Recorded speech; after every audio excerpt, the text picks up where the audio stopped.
আসসালামু আলাইকুম everyone, welcome back to my channel. বিকেলে চায়ের সাথে খাওয়ার জন্য অনেক বেশি ক্রিস্পি ভীষণ মজাদার একটা নাস্তা বানাবো। ঘরে যদি আলু আর আটা থাকে তাহলেই কিন্তু এই নাস্তাটা বানিয়ে নেওয়া যায়। নাস্তাটা বানানো খুব সহজ আর একদম কম সময় লাগে। নাস্তাটা বানানোর জন্য আমি একটা মিক্সিং বোলে 2 কাপ ময়দা নিয়েছি। ময়দা অথবা আটা যে কোনো একটা নিলেই হবে। এখন এর মধ্যে সামান্য পরিমাণে লবণ দিয়ে দিচ্ছি, সাথে 2 টেবিল চামচ রেগুলার রান্না করা যে সয়াবিন তেলটা আছে ওইটা দিয়ে খুব ভালোভাবে শুকনো উপকরণগুলো মাখিয়ে নিচ্ছি। এই শুকনো উপকরণগুলো মাখানো হয়ে গেলে অল্প অল্প নর্মাল পানি দিয়ে একটা ডো বানিয়ে নিচ্ছি। আলুর এই নাস্তাটা বানানোর জন্য ডোটা কিন্তু এরকম নরম টাইপের হবে আর অনেক বেশি সফট হবে। একটু বেশি সময় ময়ান করে নিতে হবে। অল্প একটু তেল মাখিয়ে ডোটাকে রেস্টে রেখে ভিতরের পুরটা আমি রেডি করে নিচ্ছি। এই নাস্তাটার ভিতরের যে পুরটা ওইটা রেডি করার জন্য আমি এখানে 4-5টা আলু সিদ্ধ করে এভাবে গ্রেট করে নিয়েছি। তারপর এখানে হাফ কাপের মতো কুচানো পেঁয়াজ দিয়েছি, একদম মিহি কুচি করে নিয়েছি। আর রসুন দিয়েছি প্রায় 1 টেবিল চামচের মতো, কাঁচামরিচ কুচি 1 টেবিল চামচের মতো।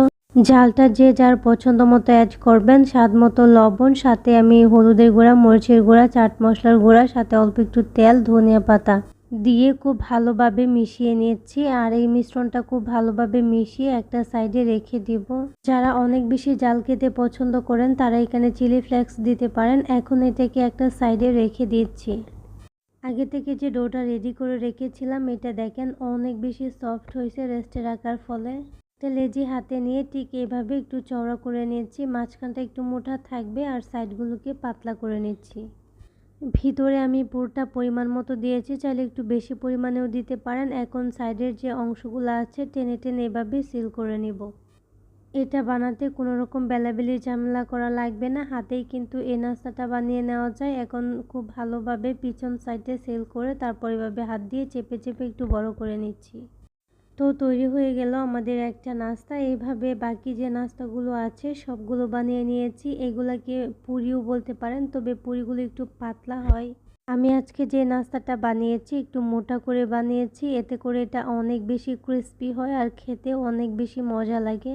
তো সবগুলো কিন্তু বানিয়ে নিয়েছি। এখন এগুলাকে ভেজে নেব। তার জন্য চুলায় একটা প্যানে পর্যাপ্ত তেল গরম করে নিয়েছি। তেলটা হালকা গরম হলেই কিন্তু একটা একটা করে দিয়ে দিচ্ছি।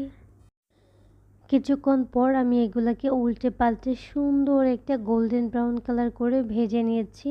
নাস্তাগুলো হয়ে গেলে তেল ঝরিয়ে নামিয়ে নিচ্ছি। সেই সাথে একটা রিকোয়েস্ট করছি, যারা আমার চ্যানেলে নতুন আছেন, যদি আমার রেসিপিটা ভালো লাগে প্লিজ চ্যানেলটাকে সাবস্ক্রাইব করে পাশে থাকা বেল আইকনটা অন করে দিবেন। আর হ্যাঁ, যারা অলরেডি এই কাজটা করেছেন তাদেরকে অসংখ্য ধন্যবাদ।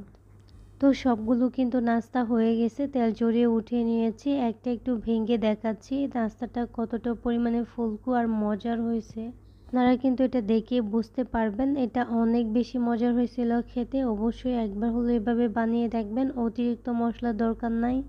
সকাল অথবা বিকেলের জন্য ঘরে যদি কিছু না থাকে হালকা পাতলা উপকরণ দিয়ে আপনিও চাইলে এই নাস্তাটা বানাতে পারবেন। সবাই ভালো থাকবেন, সুস্থ থাকবেন। আল্লাহ হাফিজ, আসসালামু আলাইকুম।